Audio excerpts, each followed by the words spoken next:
Olá, queridas irmãs, queridos irmãos, começamos mais um programa, O Espírito da Letra. Musiquinha bonita essa, né? Às vezes eu falo musiquinha, o povo fica achando, musiquinha, que musiquinha, isso é uma música linda. É nesse sentido. Essa musiquinha que é tão curtinha, por isso ela é pequena, é uma coisa inspiradora, não é mesmo? Essa obra de Johann Sebastian Bach, que nós usamos também para nos inspirar. Como você sabe, estamos lendo o livro Nos Domínios da Mediunidade. Através da mediunidade de Francisco Cândido Xavier, o Espírito André Luiz está nos contando coisas maravilhosas. E é muito importante, sobretudo para aqueles que desejam compreender o fenômeno mediúnico. Antes de começarmos o capítulo 17, deixa eu explicar uma coisa. No último capítulo 16, na segunda parte, nós comentamos aquela história do açude, do Chico, que ele esteve com Emmanuel dizendo a ele que ele precisava, para ser aceito no trabalho, obedecer a 3 regras, não é? E no dia, eu tenho isso na minha mente, por quê? Porque o que Emmanuel diz ao Chico significa exatamente aquilo que nós falamos, obediência, obediência, obediência. Mas na verdade, a palavra que ficou grafada nos historiadores do Chico foi que Emmanuel disse ao Chico que ele precisava ter como primeira regra, disciplina. E o Chico pergunta, e a segunda? Disciplina. E a terceira? Disciplina. A disciplina representa a aceitação das regras, significa cumprir aquilo que é necessário, obedecer todos os parâmetros que o mundo espiritual coloca. Então, neste sentido, lembrem aqueles que estão nos assistindo que os historiadores comentam que o que Emmanuel disse quer dizer disciplina, mas que nós interpretamos também como aquilo que significa obediência, capacidade de seguir aquilo que foi determinado. Portanto, lembrem-se que, na verdade, vocês vão ler a palavra que Emmanuel disse ao Chico como disciplina. Portanto, nós estamos aqui apenas colocando esse adendo para esclarecer, porque algumas pessoas poderão se confundir com aquilo que nós dissemos, não é? Na verdade, o que Emmanuel falou foi essa outra determinação verbal, cujo significado pode ser interpretado como nós dissemos, tá bom? Agora, nós vamos ao capítulo 17, que é uma outra coisa muito importante. Naquela mesma instituição da Dona Ambrosina, que na verdade, como nós dissemos no capítulo anterior, se trata da descrição do próprio Chico Xavier, que André Luiz faz, colocando-o como a Ambrosina. Agora nós vamos ao serviço de passes. A transfusão magnética, a transfusão de energia. E vamos aprender coisas muito importantes. Então, aproveite, pegue o seu livro, pegue um bloco de anotações, uma caneta, um lápis, que nós vamos dar início ao capítulo 17, o serviço de passes. Vamos lá? Vamos acompanhar o texto? Diz André Luiz, atravessamos a porta que estava ali próxima do salão, não é? E fomos defrontados por um ambiente balsâmico, confortante, harmonioso e ao mesmo tempo luminoso. Um senhor, um cavalheiro maduro e uma senhora respeitável estavam ali recolhendo apontamentos em um pequeno livro de notas, ao mesmo tempo em que eles estavam cercados por entidades que naturalmente estavam ligadas aos serviços de cura. Então, vendo os 2 médiuns encarnados ali, naquela sala, o instrutor, o assistente Aulus, informou: estes 2 aí, André e Hilário, são os nossos irmãos Clara e Henrique, que estão aqui em tarefa de assistência, orientados pelos amigos espirituais que os dirigem.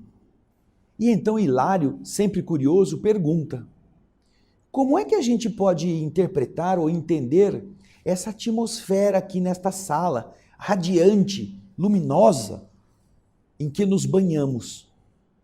E então Aulus explicou de forma amigável. Nesta sala, Hilário, estão reunidas sublimadas emanações mentais da maioria de quantos se valem do socorro magnético, tomados de amor e confiança.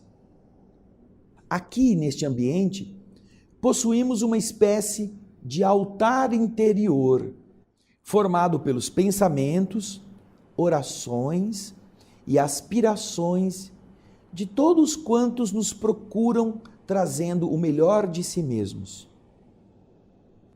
Existe um ambiente próprio, específico, para a transfusão de energias naquela instituição. E este ambiente, ele vai guardando em sua estrutura física todas estas emanações de esperança, de confiança em Deus, de vontade de melhorar, tanto dos encarnados que estão ali para doar energia, quanto dos encarnados que foram sofredores, esperando receber alguma ajuda. Então você vê que esse é um ambiente, como diz o instrutor Aulus, que é como se fosse um altar, algo precioso, que fica irradiando todas estas emanações. Por isso é importante você imaginar como o ambiente do tratamento, da sala de passe, é extremamente rico e, ao mesmo tempo, deve ser cuidado com extrema atenção, para que ali não se faça outra coisa. Se possível, se dedique apenas a essa atividade. É claro que há instituições em que não existe isto, que não há um ambiente assim. Eles continuarão trabalhando naquilo que é necessário para ajudar as pessoas. Porém, quando o ambiente está reservado, ele cria toda essa atmosfera, essa psicosfera, que já por si é uma grande bênção, não é mesmo? Então agora vamos dar continuidade ao texto.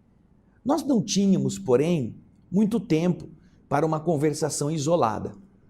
Clara e Henrique, que agora estavam em oração, aureolavam-se de luz. Poderíamos dizer que estavam quase que desligados do corpo de carne, porque se mostravam espiritualmente mais leves, em pleno contato com os benfeitores presentes. Embora eles, por eles mesmos, não pudessem avaliar isto. Por isso, nós vamos ver que eles estão, mesmo em oração, não estão assim mediunizados. Eles estão envolvidos. Eles estão como que em uma sintonia de leveza, de uma ligação com o sublime, sem perderem a lucidez. E continua André a explicar. Calmos e seguros, eles pareciam absorver forças revigorantes na intimidade de suas almas.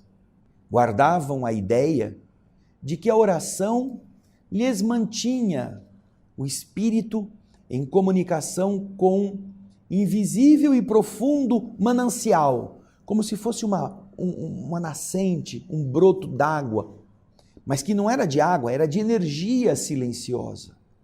A porta da sala ainda estava fechada, mas fora, diante dela, se acotovelavam pessoas aflitas e ruidosas, barulhentas, esperando o término da preparação a qual os dois lá dentro estavam confiados.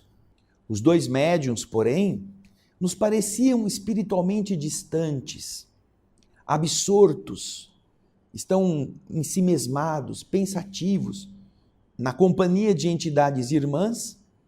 Eles registravam destas entidades as instruções que elas passavam, através dos recursos intuitivos.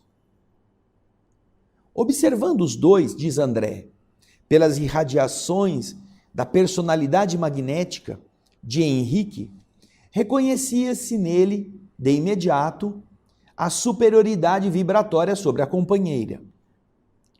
Entre os dois, dentre eles, era Henrique o ponto dominante. Por esse motivo, certamente, ao seu lado se encontrava o orientador espiritual mais categorizado para aquela tarefa. Aulus, o nosso instrutor, diz André, foi até ele, abraçou e nos apresentou o coordenador do trabalho do passe, o irmão Conrado, nosso novo amigo, abraçou-nos acolhedor, aceitou-nos a presença. Disse-nos que o serviço estaria à nossa disposição para tudo aquilo que nós desejássemos aprender. E o nosso instrutor, então, colocando-nos à vontade, nos autorizou a dirigir a Conrado qualquer pergunta que nos ocorresse. E adivinha quem começou perguntando? O Hilário, que não conseguia dominar a própria espontaneidade, começou, como de hábito, a perguntar respeitosamente. E então, vemos aí o diálogo. O amigo permanece frequentemente aqui? E Conrado responde, sim. Nós tomamos sob nossa responsabilidade os serviços assistenciais da instituição em favor dos doentes 2 noites por semana. E o Hilário, curioso, quer saber, esses doentes são só os encarnados que estão aí na porta fazendo barulho? E ele responde, não é bem assim. Atendemos aos necessitados de qualquer procedência. E o Hilário, voltou a martelar as suas dúvidas. E o senhor tem muitos cooperadores? Tem muita gente que ajuda vocês aqui? Aí o Conrado responde, integramos um quadro de ajudantes, de auxiliares, de acordo com a organização estabelecida pelos mentores da esfera superior. Para um pouquinho aí. Quer dizer, então, que aquele trabalho não foi organizado pelo Conrado, que é o espírito responsável? Não.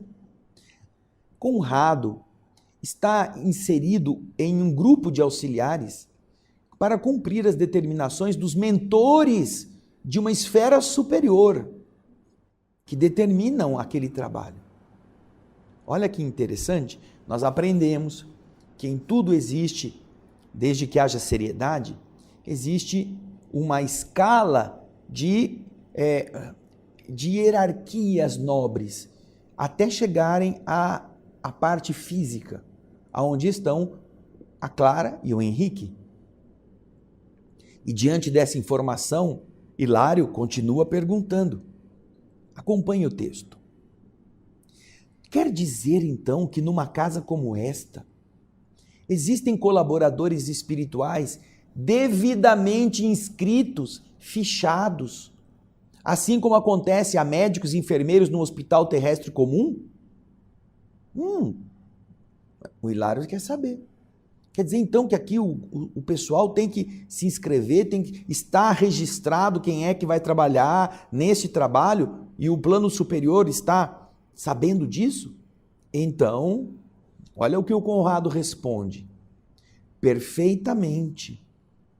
Tanto entre os homens, como entre nós, espíritos, que ainda nos achamos longe da perfeição espiritual, o êxito do trabalho reclama, pede, exige experiência, horário, segurança e responsabilidade do servidor fiel aos compromissos assumidos.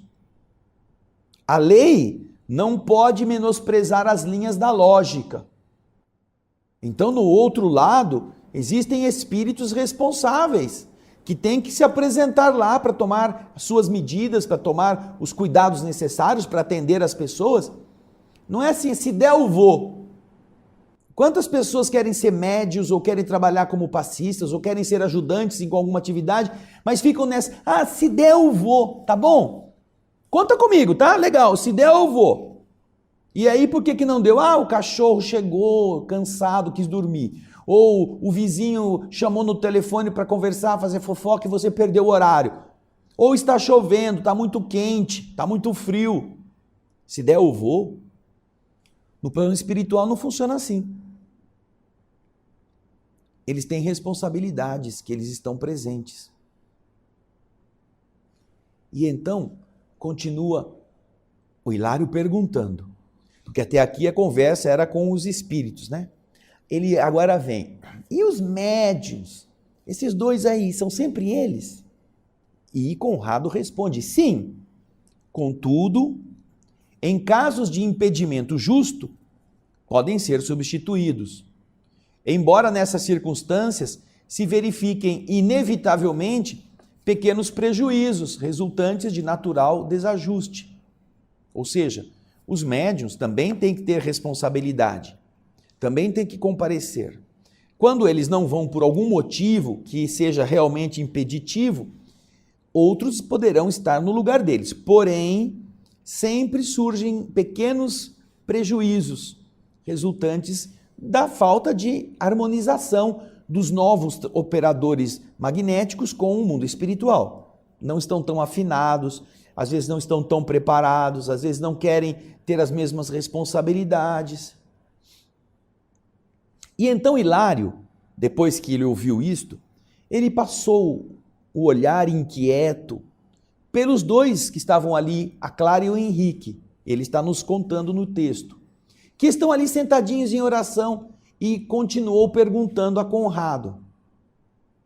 Ora, os dois que estão aí, eles se preparam à frente do trabalho com o auxílio da prece? Eles rezam antes de começar? Sem dúvida, respondeu. A oração é um prodigioso, um extraordinário, é um riquíssimo banho de forças. Tal a sua vigorosa corrente mental que ele atrai, que a oração atrai. Através dela, e graças à oração, Clara e Henrique expulsam do próprio mundo interior os sombrios remanescentes da atividade comum, que eles trazem do círculo diário de lutas. E também, pela oração, eles sorvem, eles absorvem, eles bebem do nosso plano as substâncias renovadoras das quais eles se repletam, eles se enchem, a fim de conseguirem trabalhar com eficiência a favor do próximo. Deste modo, eles ajudam e acabam por ser firmemente ajudados. Aí o Hilário quer saber, quer dizer então, que eles podem dar passe aqui em 500 pessoas e não precisam ficar com medo de ficarem exaustos? 500 pessoas fui eu que pus, tá? Mas o Hilário quer saber. Então eles trabalhando só os dois, eles não precisam ter medo de ficarem exaustos? E o Conrado responde, de modo algum, Hilário. Tanto quanto nós, eles não estão aqui com a pretensão de serem os senhores do benefício, mas sim na condição de beneficiários que recebem para doar. A oração, ao reconhecer a nossa desvalia, nos coloca na posição de simples elos de uma cadeia de socorro, cuja orientação reside no alto. Somos nós aqui, neste recinto consagrado à missão evangélica sob a inspiração do Cristo, algo semelhante a uma singela tomada elétrica, que dá passagem à força, que não pertence à tomada, à força que não nos pertence, e que vai servir na produção de energia e de luz. Não é o próprio indivíduo que faz dele a fonte. Não é a presunção de que eu sou a origem, o alfa e o ômega. Não. Nós estamos entendendo com o instrutor Conrado que eles se colocam ali apenas como pequenos portadores de algo que não lhes pertence. Eles recebem e passam. E então, André Luiz comenta que essa explicação não podia ser mais clara. E enquanto Hilário sorria satisfeito, Conrado afagou os ombros de Henrique, como a recordar-lhe o horário estabelecido para o começo. E o médium, apesar de não assinalar o gesto no campo das sensações físicas, obedeceu de imediato, encaminhando-se para a porta e abrindo-a aos sofredores. Do lado de fora, pequena multidão de encarnados e desencarnados, vejam só, hein? Encarnados e desencarnados, eles estavam onde? Aglomerados à entrada. Não eram só os que estavam lá, eu estou com uma dor aqui, uma dor no joelho, uma dor na cacunda. Não. Estavam os espíritos com eles. Então essa pequena multidão estava lá, aglomerado na entrada. Porém, companheiros da casa estavam controlando os movimentos, senão é uma invasão, né? Todo mundo está desesperado, ninguém pensa no outro, né? Precisa ter ordem. Conrado entregou-se ao trabalho que lhe competia e, em razão disto, nós voltamos à nossa intimidade com o assistente Aulus, porque o Conrado agora estava ocupado. E o que aconteceu? Os dois médiuns, Clara e Henrique, atacaram a tarefa. Vocês vão ver agora no projeto Imagem, a imagem que descreve esse momento, esta forma de trabalho que o mundo espiritual organiza para que encarnados ajudem os outros encarnados com os recursos da espiritualidade. Veja aí na tela essa primeira imagem. Ali estão a Clara, de vestido azul, de saia azul, não é? E o Henrique, que está também ao lado dela, com um paletó meio ocre, meio mostarda, e duas pessoas sentadas para receber a transfusão de energia. Percebam que atrás de cada um deles existe um mentor espiritual. E sobre a mente desse mentor vem um raio do alto, podem ver. O da esquerda você vê o raio grosso vindo lá de cima, que está atrás da Clara. E o da direita você vê também o mesmo raio descendo sobre o que está atrás do Henrique. E dali, da mente dos espíritos, sai um outro raio que atinge a mente do médium, ou dos dois médiuns. E é esse o mecanismo que você deve estar atento. Alguns costumam... Bom, vamos falar disso daqui a pouquinho. Vamos continuar aqui. Vamos comentar algumas coisas. Mas André Luiz nos conta que a partir desse momento, enfermos de variada expressão entravam esperançosos e depois de atendidos, retiravam-se com evidentes sinais de reconforto. Das mãos de Clara e de Henrique saíam chispas luminosas, como se fossem faíscas, comunicando a eles, os que estavam sentados, vigor e refazimento. Na maioria dos casos, não precisavam tocar o corpo dos pacientes de um modo direto. Os recursos magnéticos, aplicados a reduzida distância, aplicados pertinho, sem precisar tocar o corpo, penetravam assim mesmo a atmosfera vital, o halo vital ou a aura dos doentes, provocando modificações instantâneas. Os passistas, eles se pareciam a duas pilhas humanas, espalhando raios de variada espécie que lhes fluíam das mãos.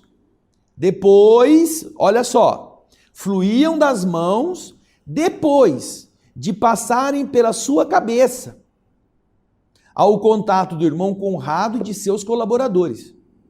Primeiro vinha do alto, passava pelos espíritos, da mente dos espíritos passava pela mente dos médiuns passistas, e da mente dos médiuns passistas chegava até as mãos para ser transferida aos pacientes físicos. Vocês já entenderam com essa situação que aqueles que vão trabalhar em casas espíritas e que com toda a boa vontade do mundo, com o coração, eles põem a mãozinha em cima da cabeça pedindo assim, ai Senhor, põe na minha mão a energia para eu passar. Estão fazendo bobagem. São desculpáveis somente porque estão fazendo ingenuamente. Mas esse não é o mecanismo. Não cai na mão do indivíduo.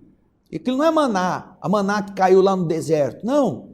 Vem dentro da estrutura que nós estamos aprendendo, através das entidades que recebem do alto a força, passa da mente da entidade para a mente do encarnado, e da mente do encarnado passa através de seus braços até chegar na palma da mão, e ali vai para a pessoa. Veja só. Outra coisa que também não faz nenhum sentido é o passista começar com aqueles malabarismos, né? Ele não vai dar passe de calor, não é o calor que ele precisa transmitir. Ou então, né, ficar estralando o dedo. São todos vícios, totalmente desnecessários, totalmente sem fundamento doutrinário, sem nenhuma motivação para que aconteça. É apenas misticismo ou falta de estudo. Então, compreendendo como que acontece a transfusão de energia, nós poderemos parar de fazer o showzinho particular, né? Que às vezes os passistas gostam de fazer. Porque parece que eles são diferentes, né? Parece que o passe deles fica mais forte, mais poderoso. Como se fosse passe pelo ruído e não pela vibração. Mas nós vamos continuar aprendendo. André Luiz fala no texto. Esse quadro que estava ali na nossa frente era efetivamente fascinador pelos jogos de luz que apresentava. Hilário, então, sondou o ambiente e em seguida perguntou ao nosso orientador Aulus: por quê? Por que motivo, seu Aulus, a energia transmitida pelos amigos espirituais, antes de passar pelas mãos, passa pela cabeça dos médiuns? Por que isso? Essa energia passa pela cabeça dos médiuns. E Aulus responde para ele: ainda aqui, Hilário, não podemos subestimar a importância da mente. O pensamento influi de maneira decisiva na doação dos princípios curadores. Sem a ideia iluminada pela fé e pela boa vontade, o médium não conseguiria ligação com os espíritos amigos que atuam sobre essas bases, disse o instrutor para o curioso Hilário. Quem está aplicando o passe, transferindo uma coisa que não é dele, tem que estar ligado mentalmente ao mundo espiritual. Porque é com base nisso, nesta harmonia de pensamentos e desejos, de fé e de interesse no bem, que se constroem estas pontes. Daí o André, muito inteligentemente, pergunta: ora, mas eu conheço pessoas que também possuem força magnética e que estão perfeitamente despreocupadas do elemento moral. Elas não rezam, elas não fazem nada, elas não têm elevação, elas apenas transferem energia. E o assistente respondeu: é verdade, André. Você se refere aos hipnotizadores comuns, os magnetizadores, muitas vezes portadores de uma energia excepcional. Eles fazem belas demonstrações, impressionam, convencem, contudo, movimentam-se na esfera do puro fenômeno, sem aplicações edificantes no campo da espiritualidade. Não são médiuns espíritas, não estão inseridos num contexto de troca espiritual, são apenas dínamos que trabalham e acham que são capazes de eles mesmos fazerem tudo. Continua o texto explicativo. É indispensável não esquecer, André, que o potencial magnético pertence a todas as pessoas e que tem variações que se graduam ao infinito. Aí o Hilário, ouvindo isso, disse: mas esses profissionais, eles também podem curar? Perguntou Hilário, completando-me as observações. André também tinha essa dúvida. E o instrutor responde: sim, podem curar, mas por acidente. Quando o doente é credor de uma assistência espiritual imediata. E neste caso, acontece a intervenção dos amigos que o favorecem, dos espíritos, sem que o magnetizador fique sabendo disso, né? Agora, quando não é assim, fora disso, os que abusam dessa fonte de energia, explorando-a ao seu bel prazer, quase sempre resvalam, deslizam para a desmoralização de si mesmos. Por quê? Interferindo num campo de forças que eles desconhecem, guiados tão somente pela vaidade ou pela ambição inferior, fatalmente encontram entidades que com eles se afinam, empurrando-os em difíceis situações que não vem aqui comentar, não é interessante que a gente perca tempo comentando. Se esses indivíduos magnetizadores não possuem um caráter elevado, que seja capaz de opor um obstáculo, um dique, um freio à influenciação viciosa dessas entidades, eles acabam vampirizados por energias mais acentuadas do que as deles, mais fortes inclusive do que as deles. Porquanto, se considerarmos o assunto apenas sob o ponto de vista da força, nós temos que reconhecer que existem em imenso número vigorosos hipnotizadores espirituais, espíritos que têm este poder hipnotizador, nas linhas atormentadas da ignorância e da crueldade, de onde se originam os mais aflitivos processos de obsessão. Veja só.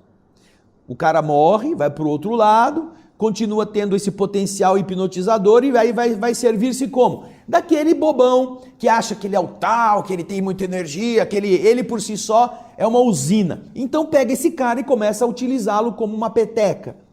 Joga para cá e para cá, para lá. Sabe onde você vê isso? Lá no outro livro do Espírito da Letra, Libertação. Lembram que eles vão a um professor, esses médiums a serviço dos seus interesses, esses indivíduos que usam do magnetismo apenas como uma fonte de renda? Então, eles vão lá e tem um anãozinho que toma conta dele. Veja só, são espíritos horrendos que estão envolvidos naquele consultório.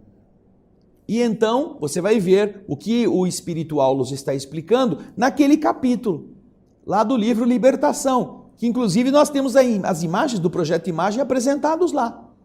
Procure, você vai ver como Margarida e o marido acabam ludibriados pela ação nociva das entidades que estão dominando as energias vitalizantes daquele professor, daquele homem que era um sensitivo, que estava vivendo disto, sem nenhuma ligação com espíritos superiores. Acabou sendo sequestrado, porque ele gostava disso, por entidades que davam a ele um retorno financeiro, mas também faziam com que ele fosse uma marionete. Agora aqui, nos domínios, o instrutor, depois de falar sobre esse tipo de situação, explica ainda para o Hilário André Luiz. Vamos nos lembrar da natureza. A serpente, a cobra, é um dos maiores detentores do poder hipnótico.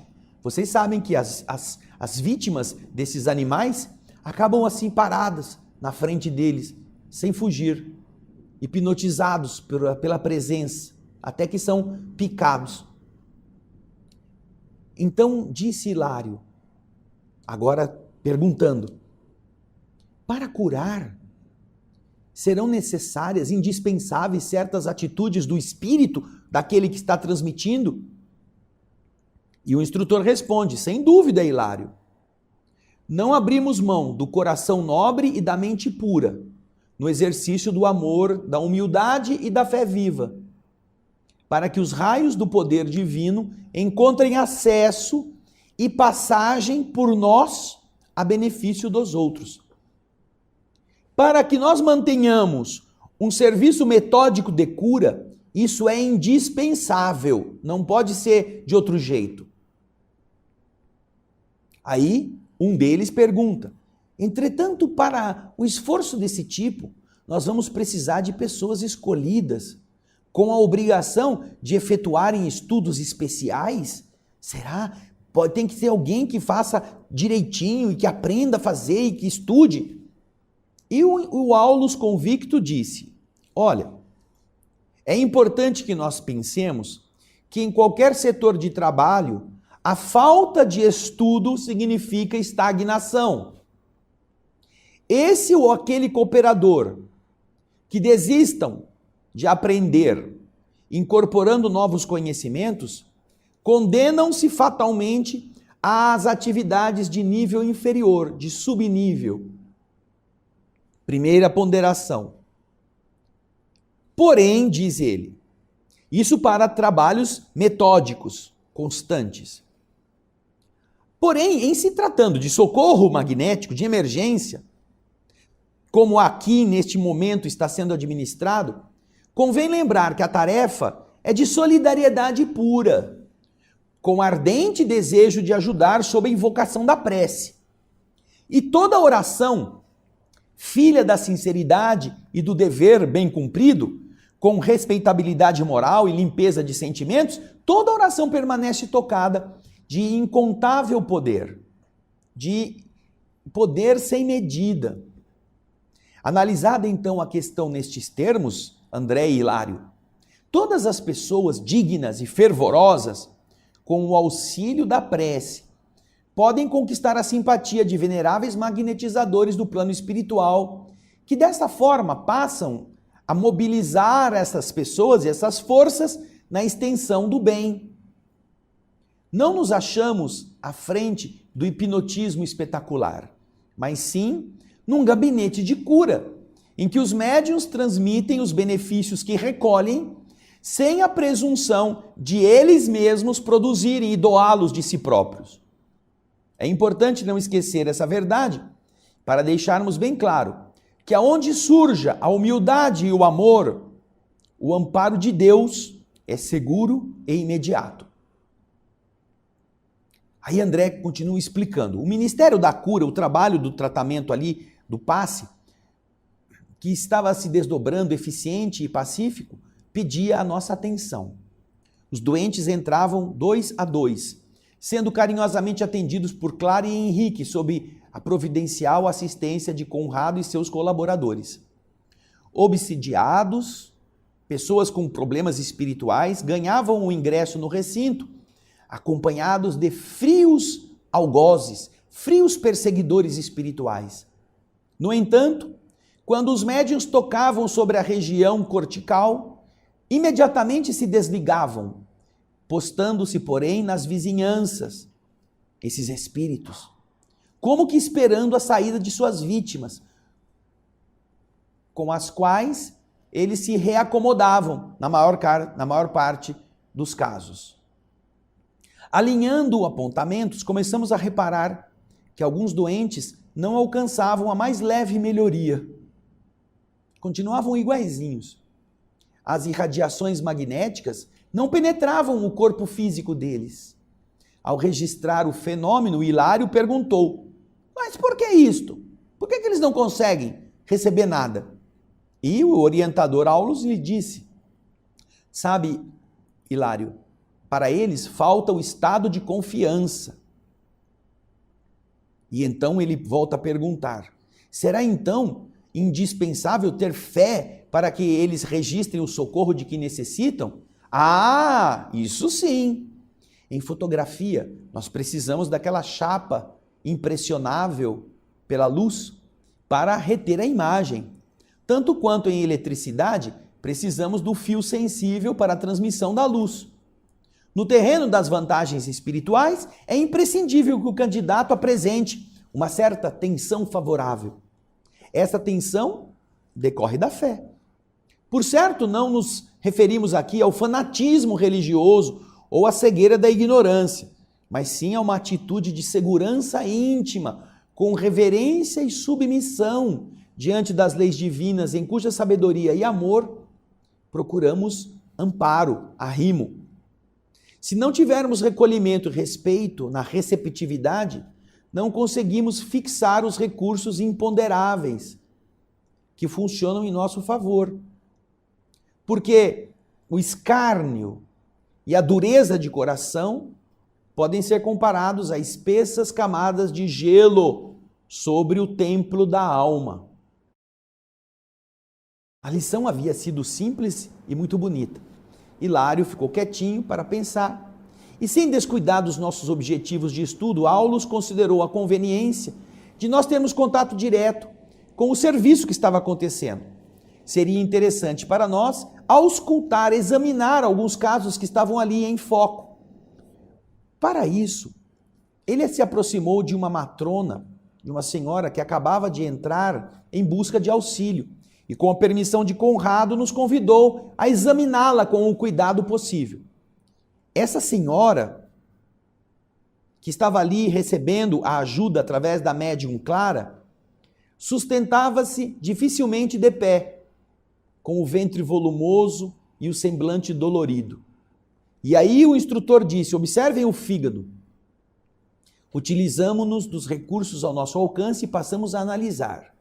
Realmente, o fígado, o órgão mencionado, demonstrava a dilatação característica das pessoas que sofrem de insuficiência cardíaca. As células hepáticas pareceram-me vasta colmeia trabalhando sobre enorme perturbação. A vesícula congestionada impeliu-me, induziu-me à imediata inspeção do intestino. A bile, que estava comprimida no fígado, atingira os vasos sanguíneos e assaltava o sangue, não é? Contaminava o sangue. O duto formado pela junção dos canais hepático e cístico, ali o chamado colédoco, e que vai ter o seu fim no duodeno, estava fechado, estava impedido. E isso facilitava o diagnóstico. Bastava olhar a conjuntiva dos olhos, que estava amarelada, esverdeada, para confirmar a impressão. A icterícia, que é uma coloração amarelada da pele, impedia qualquer dúvida. Após ouvir-me, Conrado reafirmou: sim, é uma icterícia complicada. Nasceu de onde? De um terrível acesso de cólera em que nossa amiga se envolveu no reduto doméstico. Brigou em casa. Rendendo-se desarvorada à irritação, adquiriu renitente hepatite, da qual a icterícia é a consequência. E aí perguntamos: como que ela vai ser socorrida?